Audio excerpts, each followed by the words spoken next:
အားလုံးပဲမြင်ပါကိုကျတော့3 ရှင်ထဲမှာကျူဆိုလိုက်ပါဆို2026 9ကျင်အတွက်9 break ခဏလေးတကွပေါ့ကျွန်တော်ဒီချိန်မှာ9 break လည်းမျောတယ်ပြီးတော့6 break လည်းမျောတယ်ပေါ့ဗျာ9 break မျောတယ်ဆိုတာဒီ2026ခုနှစ်ချိန်မှာ break 3ခုပေါင်းနှစ်ဖြစ်တဲ့ method လေးတစ်ခုနှစ်ဖြစ်တဲ့စနစ်တစ်ခုပေါ့ break 3ခုပေါင်းနှစ်ဖြစ်တဲ့စနစ်လေးရ9 break လေးမျောတာပေါ့ဟုတ်ပြီကျွန်တော်အဲ့တော့9 break ကဏ္ဍလေးလိုက်ရှာကြည့်တော့9ပါနဲ့9 break လေးတွားပြီးတွေ့ရပေါ့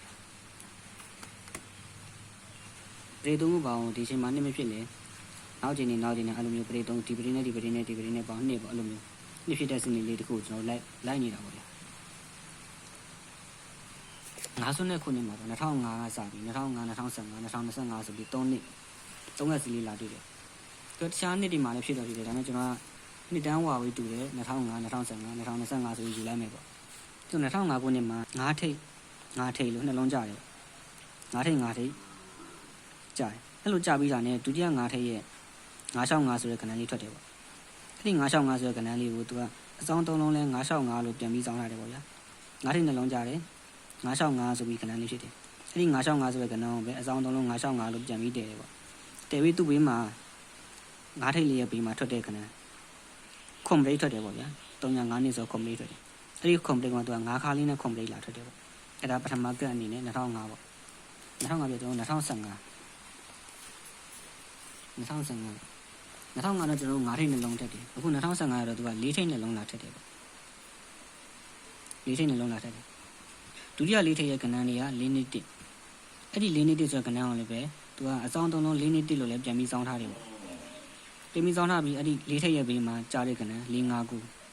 သူလည်း9ခါပဲပေါ့ဗျာကျွန်တော်ရှိ2005တုန်းက9ခါနဲ့9ပရိတ်အခုကျတော့သူက9ခါနဲ့10ပရိတ်ဖြစ်သွားတယ်ပေါ့အဲ့ဒုတိယက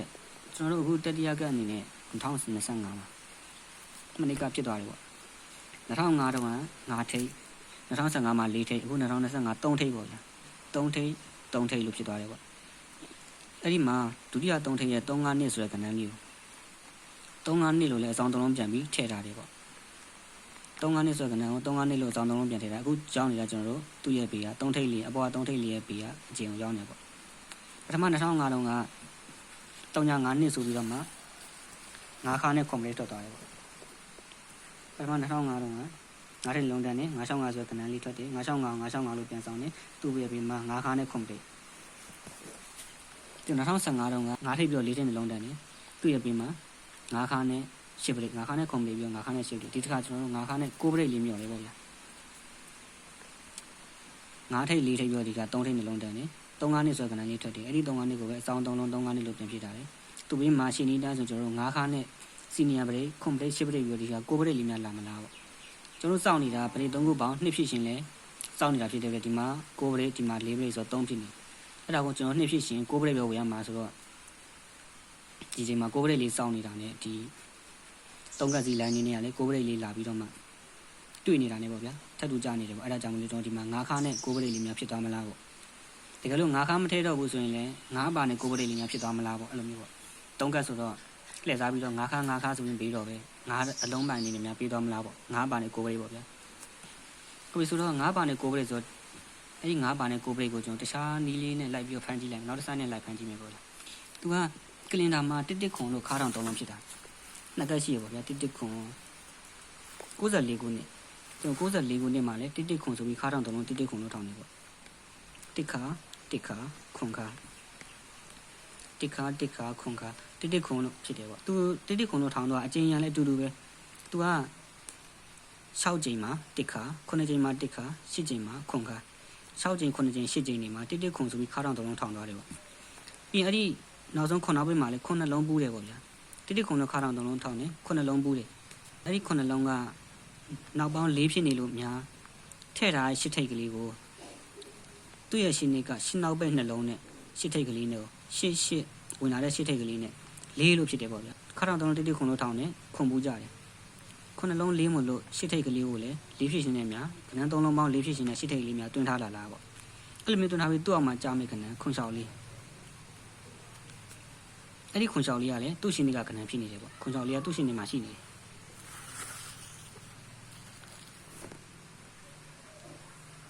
ခွန်ချောက်လေးကလည်းသူ့ရှင်နေမှာရှိနေတော့ဗျာခွန်ချောက်လေးဆိုခဏလေးသူ့ရှင်အဲ့ဒီခွန်ချောက်လေးလေးကလည်းခွန်ချောက်လေးဆိုပြီးတဲ့ခွန်ချောက်လေးတဲ့လေးကအဲ့နောက်နေ့ကိုပြန်လာတက်တယ်ဘယ်ချိန်မှလာတက်လဲဆိုတော့အဲ့လိုမျိုးခါထောင်3လုံးတိခွန်တို့ထောင်နဲ့အောက်မှာလာပြီးတော့မှလာကြတယ်ပေါ့ခွန်ပူးနဲ့ခါထောင်3လုံးတိခွန်ခုံတော်ပူးနဲ့သူ့အောက်မှာလာကြတယ်ပေါ့ဗျာဝင်လာရှိထိတ်ကလေးကလည်းလီဖြစ်ရှင်နဲ့ရှိထိတ်ကလေးတွင်းထားတယ်ပေါ့ဟုတ်ပြီအဲ့တော့တိခွန်ကူကျွန်တော်2026မှာလည်းလာပြီးထောင်နေတယ်ပေါ့ခါထောင်3လုံးတိခွန်လာဖြစ်နေတယ်ပေါ့ဗျာအချိန်ရလည်း94ခုနှစ်တုန်းကအချိန်အတိုင်းပဲ6ချိန်မှာ1ခါ9ချိန်မှာ1ခါ10ချိန်မှာ9ခါတိခွန်လုံးခါထောင်3လုံးထောင်နဲ့အချိန်ရလည်းအတူတူပဲပေါ့ပြီးရင်ခွန်နောက်ပိတ်ကလည်းနှလုံးဘူးဖြစ်နေတယ်ခွန်ဘူးနှလုံးရှိပုံစံအတိုင်းပဲသူကရှိပထမကအတိုင်းပဲခွန်နောက်နှလုံးလေးမလို့များဝင်လာတဲ့တုံညာထိတ်ကြီးကိုလေးဖြစ်ရှင်နေများတွင်းထားတာလားပေါ့ပုံစံလာတူနေတယ်ပေါ့ဗျာတုံညာထိတ်လေးဝင်လာတယ်ရှိရခွန်နောက်ဘူးနှလုံးလေးနဲ့တုံညာထိတ်ကြီးနဲ့လေးဖြစ်ရှင်တုံညာထိတ်လေးတွင်းထားတယ်ပေါ့ခွန်နောက်ဘူးနှလုံးနဲ့သူ့အောင်မှာကြားမဲ့ကနေရှိကအတိုင်းဆိုရင်သူ့ရဲ့ရှင်းနေတဲ့ကနေဖြစ်ရမယ်သူ့ရဲ့ရှင်းနေတဲ့ကနေဆိုကျွန်တော်2025ရဲ့ကနေပေါ့ဆိုတော့ကကျွန်တော်တို့3ကက်စီနဲ့2005 2015 2025ဆိုပြီး3ကက်စီနဲ့လိုက်တာကျွန်တော်တို့6ပရိတ်ရနေအဲ့တော့သူ့ရဲ့ရှင်းနေတဲ့ကအခုတိခွန်ခါထောင်3နဲ့အောက်မှာကြားမဲ့ကနေသူ့ရဲ့ရှင်းနေတဲ့ကနေဆိုကျွန်တော်6ပရိတ်နဲ့ပေါင်းဆက်လိုက်ရင်2025ထဲမှာ6ပရိတ်ကြားထားတာက388 388ကလည်း6ပရိတ်ပဲပြင်သူ့ရအောင်မှာ3နှစ်4ရလည်း6ပရိတ်ပဲ6ပရိတ်နှစ်ခွက်ရှိတယ်ပေါ့ပြင်သူ့ရအောင်မှာ865 865ကလည်း6ပရိတ်ပဲပေါ့ပြင်အောက်မှာ25နှစ်25နှစ်ကလည်း6ပရိတ်ပဲပေါ့ဆိုကျွန်တော်တို့2025မှာ6ပရိတ်4ခွက်ထွက်ထားတယ်ပေါ့ဗျာအဲ့ဒီ4ခွက်ထဲမှာကျွန်တော်တို့က9ပါနဲ့6ပရိတ်လေးကိုယူချင်တာဆိုတော့2ခွက်ပဲရှိတော့2ခွက်ပဲဖြစ်သွားတယ်ပေါ့9ပါနဲ့6ပရိတ်ဘယ်လိုဖြစ်သွားလဲဆိုတော့865နဲ့25နှစ်865နဲ့25နှစ်2ခွက်ပဲဖြစ်သွားတယ်ပေါ့ဗျာကျွန်တော်တို့လိုချင်တာ9ပါနဲ့6ပရိတ်ယူလိုက်မယ်ဆိုတော့865ရဲ့25နှစ်ရဲ့ဖြစ်သွားတယ်ပေါ့ဟုတ်ပြီ2ခွက်ချိန်နည်းတန်းဆိုကျွန်တော်တဲ့ပဲဆိုအောင်ပေါ့665တဲ့နေ့နဲ့5နှစ်တဲ့ပဲထိုးရမှာပေါ့လေဒါကျွန်တော်ထပ်ပြီးအကွက်ရှုံးလောက်အောင်မယ်ဆိုရင်တစ်ခွက်တည်းဖြစ်သွားတော့သူအကွက်ရှုံးနည်းလေးတစ်ခုပါလာတယ်ပေါ့ဗျာအဲ့ဒီအကွက်ရှုံးနည်းကဘယ်လိုနေလဲဆိုတော့တိခွန်လို့ခါတောင်ပြီးတော့သူ့အမှာခွန်လျှောက်လေးကြတယ်တိခွန်လို့ခါတောင်လုံးထောင်နဲ့ခွန်ပူးနှလုံးနဲ့ရှစ်ထိတ်ကလေးကလည်းလေးဖြစ်ရှင်နဲ့ရှစ်ထိတ်တွင်းထားတယ်သူ့အမှာခွန်လျှောက်လေးကြတယ်အဲ့ဒီခွန်လျှောက်လေးကလည်းသူ့ရဲ့ရှင်နေတဲ့ခွန်လျှောက်လေးပဲခွန်လျှောက်လေးတဲ့ပဲအဲ့လိုဖြစ်ပြီးရင်သူ့ရဲ့ပုံမှာရှိနေတဲ့6ခွန်3အဲ့ဒီ6ခွန်3ကသူ့ရဲ့ရှေ့6နှစ်ထဲမှာရှိတာ6နှစ်မြောက်1 2 3 4 5 6 6နှစ်မြောက်ကဆိုတော့ကျွန်တော်88ခုနှစ်ထဲက88ခုနှစ်ထဲကခဏ88ခုနှစ်ထဲကခဏ6ခွန်3အဲ့ဒီ88ခုနှစ်ထဲက6ခွန်3ဆိုတဲ့ခဏလေးကကျွန်တော်တို့အခုဖမ်းထားတဲ့ခွန်ချောင်လေးရဲ့အပေါ်မှာလာပြီးကြာနေတယ်ပေါ့အဲ့လိုကြာပြီးမှသူ့အောက်ကခဏခွန်ချောင်လေးကိုသူ့ရဲ့နောက်နေ့ကိုလှမ်းပို့လိုက်တယ်ပေါ့ဘယ်ချိန်မှပို့လဲတိခွန်လို့ခါထောင်3လုံးထောင်ထားတဲ့အောင်မှာလာပြီးပို့တယ်ပေါ့ပို့တဲ့အချိန်မှာခွန်နောက်ဘုံနှလုံးကလေးဖြစ်တယ်ဝင်လာတဲ့ရှစ်ထိတ်ကလေးကလည်းလေးဖြစ်ရှင်နဲ့တွင်းထားတယ်အဲ့ဒီအချိန်မှာဒီခွန်ချောင်လေးဆိုတဲ့ကဏ္ဍကိုထည့်တဲ့အခါမှာလည်းသူကလေးဖြစ်ရှင်မတ်တက်နဲ့ပဲထည့်ထားတယ်ပေါ့ဗျာဘယ်လိုထည့်ထားလဲဆိုတော့68ခွန်ဝင်လာတဲ့ခွန်ထိတ်68ခွန်ထိတ်ထောင်3လုံးပေါင်းကြည့်ရင်လည်း4လိုပဲလာဖြစ်နေတယ်68ဆိုတော့ခွန်ရခွန်ထိတ်ရပေါင်း4ပဲအဲ့လို6ခါလေးကြတော့လေခါထောင်3လုံးကလည်း4ပဲတစ်ခွန်ပေါင်းတော့8ရဲ့6ခါရဲ့ပေါင်း4ပဲနောက်ပိတ်3လုံးကလည်း4ဖြစ်နေတယ်ပေါ့ဗျာ3ခွန်ဆိုတော့3ည4ရဲ့ပေါင်း4ပဲထိထောင်3လုံးလည်း4ခါထောင်3လုံးလည်း4နောက်ပိတ်3လုံးလည်း4ဖြစ်ရှင်မတန်နဲ့ဒီခွန်6လေးကိုသူ့ရဲ့ရှင်းနေတရားနေပြီးဆွဲထည့်ထားတယ်ပေါ့ဗျာအဲ့ဒါဆိုရင်ကျွန်တော်တို့ဒီမှာ6ပရိတ်ရနေတဲ့ကဏ္ဍလေးကဘယ်ကဏ္ဍလေးထည့်ရမလဲဆိုတော့ကျွန်တော်တို့665ရဲ့25နှစ်ရဲ့ဆိုတဲ့ကဏ္ဍလေးတွေကထပ်ပြီးဖန်လိုက်တဲ့အချိန်မှာ665တကွက်ဖြစ်နေတယ်ပေါ့665အဲ့ဒီ665ကသူ့ရဲ့အပေါ်မှာကြာနေတဲ့15နှစ်အဲ့ဒီ15နှစ်ကလည်းရှင်းနီးတိုင်း6နှစ်မြောက်ကဖြစ်နေတယ်ပေါ့1နှစ်2နှစ်3နှစ်4နှစ်5နှစ်6နှစ်6နှစ်မြောက်ကကဏ္ဍလေး6နှစ်မြောက်ဆို2020ခုနှစ်တည်းကကဏ္ဍလာဖြစ်နေတယ်ပေါ့258အဲ့ဒီ258ဆိုတဲ့ကဏ္ဍလေးကသူ့ရဲ့6နှစ်သူ့ရဲ့နောက်6နှစ်မြောက်ကိုလာပြီးကြာထားတယ်ပေါ့2025ထဲမှာလာပြီးကြာထားတယ်ကြာပြီးသူ့အောက်ကကဏ္ဍ665လေးကိုကျွန်တော်တို့ကအခုအချိန်တိခွန်ခါထောင်3လုံးရဲ့အောက်မှာလာပြီးထည့်ခြင်းတယ်ပေါ့ဗျာထည့်လိုက်တဲ့အချိန်မှာလဲနောက်ဘက်နှလုံး9လုံးက4မို့လို့3ညထိတ်လေးကလေးကိုလည်း4ဖြစ်ရှင်နဲ့ပဲ3ညထိတ်ကလေးတွင်းထားတယ်သူ့အမှာကြားတဲ့ကဏ္ဍလေးကျွန်တော်4ဖြစ်ရှင်မတန်နဲ့ထည့်လိုက်မယ်ဆိုရင်665ကွက်တိလာဖြစ်နေတယ်ပေါ့ကျွန်တော်ထိတ်ထောင်3လုံးလဲ4ဖြစ်ရမယ်ခါထောင်3လုံးလဲ4ဖြစ်ရမယ်နောက်ဘက်3လုံးလဲ4ဖြစ်ရမယ် ကျွန်တော်ထိထောင်3လုံး4ဖြစ်ရှင်6ထိပ်3ညာထိပ်ဖြစ်နေပြီ4ဖြစ်အောင်ကျွန်တော်8ထိပ်ပဲထည့်ရဒီမှာ8ထိပ်ထည့်ရမယ်ပေါ့ဗျာခဲတယ်မိန်နေထိထောင်3လုံး4ပြီးကျွန်တော်ခါထောင်3လုံးလည်း4ဖြစ်ရမယ်ဆိုတော့ဒီမှာ1ရဲ့ခွန်ရင်ခါရဲဆိုတော့8ကို4ပြောင်းကျွန်တော်6ခါထည့်အောင်ပဲ6ခါအဲ့တော့ကျွန်တော်8 6ရှိရွေးရနေပြီနောက်ထောင်3လုံးလည်း4ဖြစ်အောင်မယ်ဆိုရင်နောက်ထောင်3လုံးက2ရဲ့ခွန်ရင်9ဖြစ်နေပြီ9ကို4ပြောင်းကျွန်တော်9နောက်ပိတ်ပဲထည့်ရတော့မယ်ပေါ့9နောက်ပိတ်အဲ့ကျွန်တော်တို့ဒီဘက်မှာ8 6 5ပေါ့ဗျာ8 6 5 8 6 5 8 6 5ဆိုတဲ့ကဏ္ဍလေးက4ဖြစ်ခြင်းမတန်နဲ့လာပြီးတော့မှတူညီနေတယ်ပေါ့အဲ့လိုမျိုးတူညီနေတဲ့8 6 5ကလည်းသူ့ရဲ့ရှင်းနေထဲမှာလာရှိနေပြန်နေပေါ့ဗျာကိုပရိတ်လေးအနေနဲ့သူ့ရဲ့ရှင်းနေမှာ8 6 5ဒဲလေးကလာရှိနေတယ်ပြီးသူ့ရဲ့ပုံမှာကြာနေတဲ့ရှင်9နှစ်နဲ့လည်းသူ့ရဲ့ရှင်းရှောင်းနေမြောက်ကရှင်9နှစ်လေးရှောင်းနေမြောက်ကရှင်9နှစ်လေးကလည်းလာပြီးတည်ထားတယ်အဲ့ဒါကြောင့်မလို့အဲ့ဒီရှင်9နှစ်ကရှောင်းနေမြောက်မှာ2025တဲ့မိနစ်ကလာကြပြီးသူ့အောက်ကကဏ္ဍ8 6 5လေးကိုသူ့ရဲ့နောက်နေ့အခု2026 9ကျင်တိတိခွန်ခါထောင်3လုံးအောက်မှာကျွန်တော်တို့4ဖြစ်ခြင်းမတက်လေးနဲ့ထိထောင်3လုံးလေးခါထောင်3လုံးလေးနောက်ထောင်3လုံးလေး4ဖြစ်ခြင်းမတက်လေးနဲ့8 6 5တဲလေးလာပြီးထည့်လိုက်ရှင်နေပေါ့ဗျာပြီးအောင်ပြီးရတော့ကန်တရားပေါ့ဗျာကျွန်တော်တို့6 6 5ကဏ္ဍလေးကိုပရိတ်လေးကိုလည်းမျောတာဖြစ်တဲ့အတွက်6 6 5လေးကလည်းကိုပရိတ်ဖြစ်နေတယ်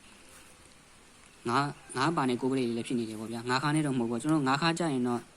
ဒီ2 9နှစ်လေးထိုးလို့ကောင်းတယ်ပေါ့ဗျာ2 9နှစ်ဟို2 9နှစ်လေးကိုလည်းထိုးခြင်းထိုးလို့ရတယ်ဆိုတော့ तू ကနောက်တနည်းနဲ့စဉ်းစားမယ်ဆို2 9နှစ်ကိုလည်းထိုးလို့ရတယ်ဘယ်လိုမျိုးလဲဆိုတော့ကျွန်တော်အဲ့မှာတိတိကွန်ခါတော့3လုံးအောင်မှာလာကြတဲ့ခွန်ချောက်လေးကသူ့ရဲ့ချင်းနေကြကဏ္ဍလို့ဖြစ်တဲ့အချိန်မှာသူ့ရဲ့ချင်းနေကြကဏ္ဍလို့ဖြစ်တဲ့အချိန်မှာကျွန်တော်ဟို9ခု3နဲ့9ခု3အောက်ကကဏ္ဍလို့မယူဘဲနဲ့ပေါ့နောက်တနည်းနဲ့ယူရင်သူ့ရဲ့တနည်းကြော်မှာဘယ်လိုဖြစ်နေလဲဆိုတော့